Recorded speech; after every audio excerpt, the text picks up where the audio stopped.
Desde os tempos de 1900 e não interessa, rola uma teoria pela internet de que a Vila do Chaves seria um inferno. Escute, Chaves, por um acaso você não viu por aqui o Satanás? Eu já vou te dizer que isso não faz muito sentido, mas eu posso provar. Bora? Então, chame a bruxa do 71 para fazer um feitiço e vem com a gente. De um tempo pra cá, estamos falando sobre diversas teorias e fake news que envolvem o universo de Chaves para que esses assuntos sejam resolvidos de uma vez por todas. E para fazer isso direito, eu preciso começar explicando e atualizando informações sobre um outro vídeo que fizemos aqui no canal há um tempão. O seu Madruga não deve ter mais do que uns 50 e tantos. 50 e todos. Tô falando do vídeo explicando a teoria de que os personagens de Chaves representam pecados capitais. Tem link aqui no card para você ver depois. E mesmo que você tenha visto o vídeo, fica aí para entender porque é importante para explicação, não pula essa parte. Bom, nesse vídeo que eu comentei, eu rebati vários pontos da teoria que falavam que cada personagem de Chaves representava um pecado capital especificamente. Só para você ter uma base, eu vou dar uma resumida. Mas por que ainda não está na hora da aula? O Chaves estaria representando a gula, por ser uma criança que nunca come e, como consequência, tem fome. Seu Madruga seria a preguiça, mesmo sendo o personagem que mais trabalha. Dona Florinda e Professor Girafales seriam a luxúria, tudo por conta de um namorinho, e namoro esse que não tem nem beijo. O Kiko seria a inveja, a Chiquinha seria a ira, Dona Clotilde a soberba, e o Sr. Barriga é a avareza. Pois é, estamos falando do cara que levou o Chaves para Acapulco, que arrumava bicos para o seu Madruga e até inventou mentira para Chiquinha e o seu pai continuarem morando na casa 72. E aqui, como você já pode perceber, ficaram alguns pequenos buracos na teoria, porque não analisa a obra como um todo. Afinal de contas, a fome que o Chaves sente não se caracteriza como gula, o Sr. Barriga perdoa 14 meses de aluguel do seu Madruga incansavelmente, o Kiko tem muito mais ali envolvendo a sua criação e por aí vai. O Federico não era feio, era idêntico ao Kiko.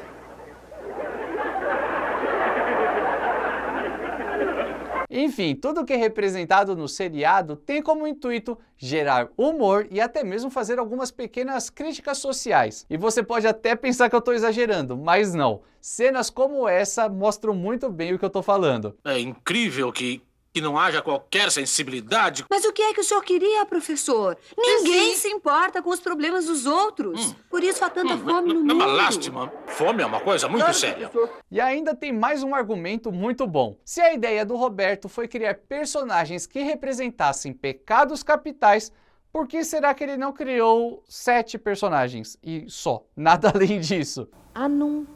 Que anum? Não sei. Então vale a pena comentar aqui nesse vídeo que Chaves foi criado meio que no improviso. Quando Rubem Aguirre saiu do elenco para trabalhar na concorrente, o Chespirito ficou órfão do quadro Los Chifladitos, que fazia com Rubem, e então ele precisava colocar alguma coisa no lugar. E a sorte foi que umas semanas antes, ele tinha apresentado uma historinha de uma criança pobre que fica fazendo várias perguntas a um vendedor de balões. Os personagens acabaram se tornando Chaves e seu Madruga, e o cenário fixo deles é o Curtiço. Um velho gordo que tem um cortiço em São Paulo e que...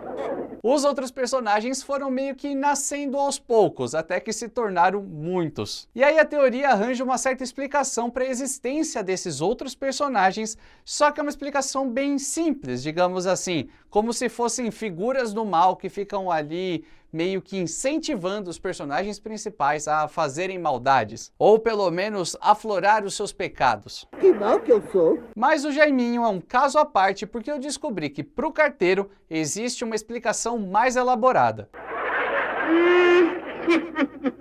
Segundo a teoria, o personagem passava a maior parte do tempo cansado, mas não pelo pecado da preguiça, porque essa já seria ocupada pelo seu Madruga. E um breve parênteses é que não consideraram que os personagens nunca aparecem juntos, né? Então, na verdade, o Jaiminho seria a única pessoa viva de todo o seriado, ou melhor, um médium. É mesmo? E lhe custava muito trabalho se comunicar com os outros personagens, porque eles estariam no inferno. Se há aqui algum espírito, que responda.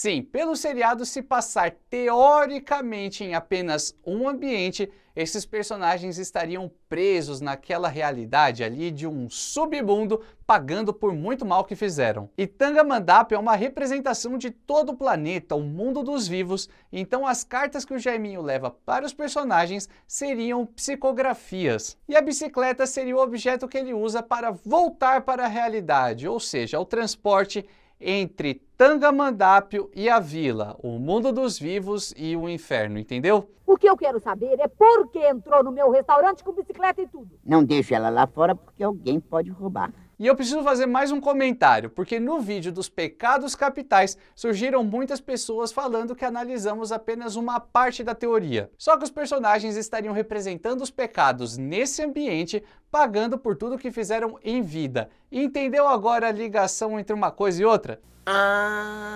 Então, aproveitando o gancho do Jaiminho e essa outra fase do seriado, vamos falar novamente sobre o ponto de que a teoria não analisa a obra como um todo. Ela acaba analisando a obra de uma forma mais superficial, só que como tem muitos detalhes em outras camadas, em outras fases do seriado, a gente tem alguns buracos aí que valem a pena comentar. Se a vila é um inferno, o que explicaria o restaurante, as crianças irem à escola, a casa do Sr. Barriga e a turma inteira indo para o cinema assistir um filme que tinha acabado de sair? E aí você pode até argumentar algo do tipo: tá, Renan, eu entendo, mas esses lugares na verdade surgem com aparência de cenários e seriam no máximo ilusões ótimas. Óticas! Tá, mas como alguém poderia explicar Acapulco? Tudo aquilo também seria uma grande ilusão? Então vamos lembrar que Acapulco, assim como Tangamandapio, realmente existe, fica no México, e o Hotel Continental, que aparece em vários episódios, é real. Não é possível que exista uma folga nesse submundo, vamos chamar assim.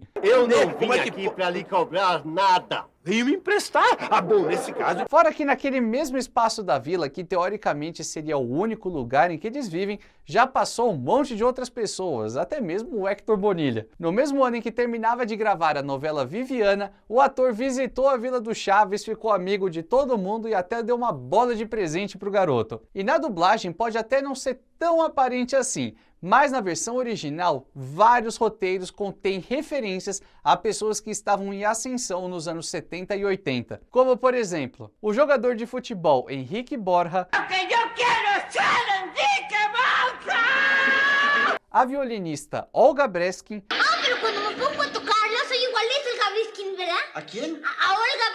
e a atriz Angélica Maria. Como me gustaría ser enemigo de Angélica Maria. E nas versões dubladas, esses nomes foram modificados para figuras populares de nosso país, apenas para que as pessoas pudessem pegar as referências. E o que eu quero é ser o Luiz Pereira! E como a teoria tem um argumento de que o tempo não passa na vila, assim como não passa nesse submundo, não faria sentido usar o nome de figuras que estavam famosas naquela época, né? E além disso, em todos os episódios que foram gravados, seja nos anos 70, 80 ou 90, os personagens têm a mesma idade. Tudo isso tem um certo contexto histórico. Os personagens foram construídos como adultos vestidos de crianças, falando daquela forma e agindo daquela forma e... ponto final. Isso é Chaves. Já pensou se o Chaves, o menino mesmo, começasse o seriado com 8 anos e acabasse com 28? Não faria o menor sentido. Na verdade, não faria mais nem sentido chamá-lo de Chavo. O que vai fazer quando tiver 80 anos? Você é um velhinho. A graça de Chaves é ser uma série sem cronologia. Pode passar o tempo que for, que os personagens continuam daquele jeito porque eles foram criados daquela forma. E isso é mais do que normal em um programa humorístico. Mas um outro detalhe bem importante da teoria é que o Chaves mora na casa número 8 e quando deitamos o número, ele se torna o símbolo do infinito. Então, como a morte é infinita, todos ali estariam mortos e têm que conviver, mesmo com acusações... Que a culpa é sua, que me compra um sorvete. ...e violência. De uma forma geral, essa teoria de que todos morreram, todos estão em um submundo e todos estão pagando por coisas que fizeram em vida. E a conclusão é que...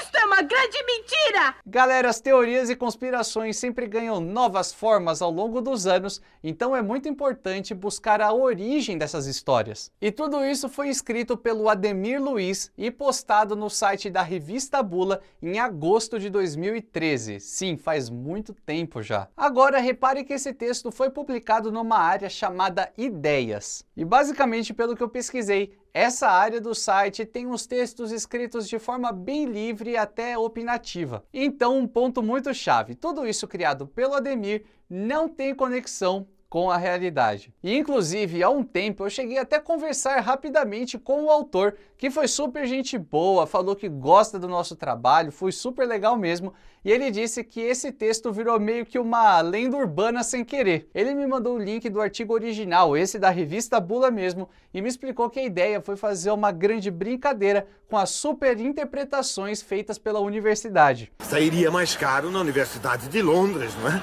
Ou seja, quando a gente quer muito enxergar além, encontrar coisas ocultas onde não necessariamente tem. Então eu tô deixando na descrição do vídeo o link com o texto original do Ademir, que vale super a pena ler, principalmente agora que a gente sabe exatamente o que o próprio autor quis fazer. O que eu particularmente vejo como problema é quando as pessoas saem por aí falando como se fosse uma grande verdade algumas coisas que elas não conhecem. Isso é a primeira coisa que deviam ensinar, a pronunciação. Ou seja, outros veículos, outros canais e até mesmo pessoas públicas que falam dessa teoria acreditando muito nela, sendo que o próprio autor, o próprio criador de todo esse universo, que, vamos combinar, é super criativo, não teve essa intenção. E o problema é que essas teorias muitas vezes brilham os olhos das pessoas e aí acabam acreditando muito sem saber o que tem por trás de toda a teoria.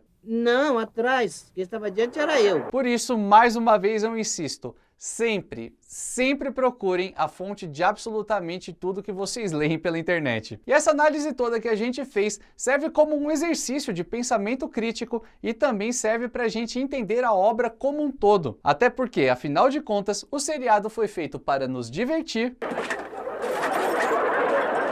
e em outros momentos, inclusive até nos mesmos episódios, nos comover e emocionar. Boa noite, vizinhança. Nunca foi da intenção do Chespirito fazer algo sombrio, não tem nada de inferno, não tem ninguém morto, não tem episódio macabro perdido, galera, não tem nada disso. É só Chaves, como conhecemos, assistimos e amamos, beleza? A vila nada mais representa que os muito cortiços que existem na América Latina, principalmente no México. Até mesmo porque eles são bem semelhantes a esses que a gente conhece pela televisão. E aliás, o Chapolin já esteve em um, no episódio Brincadeira de Mão é para Boxeadores. Não, espera, Chapolin. Calma. A primeira coisa que você tem que fazer é passar breu nas mãos, assim, ó. Não diz isso como se eu não fosse um expert em levantar pesos. Mas eu vou te mostrar que tudo que... É a terra do vaso. E vamos falar a verdade sobre outro ponto. Acredito que praticamente todo mundo se identifica, vez ou outra, com a rotina dos personagens, né? As relações de amizade, alegria e estresse naquele ambiente humilde em que eles vivem, mas super agradável em uns momentos, super caótico em outros. E, enfim, como cereja do bolo, tem todo esse amor e generosidade que envolve Chaves. Todos podemos precisar algum dia. Ajudem, sim? Aliás, falando nisso, você já viu os momentos mais generosos dos personagens de Chaves? Ainda não? Então é só clicar aqui do lado, que eu tenho certeza que você vai adorar. E a gente se vê no próximo vídeo, nessa mesma hora e nesse mesmo canal.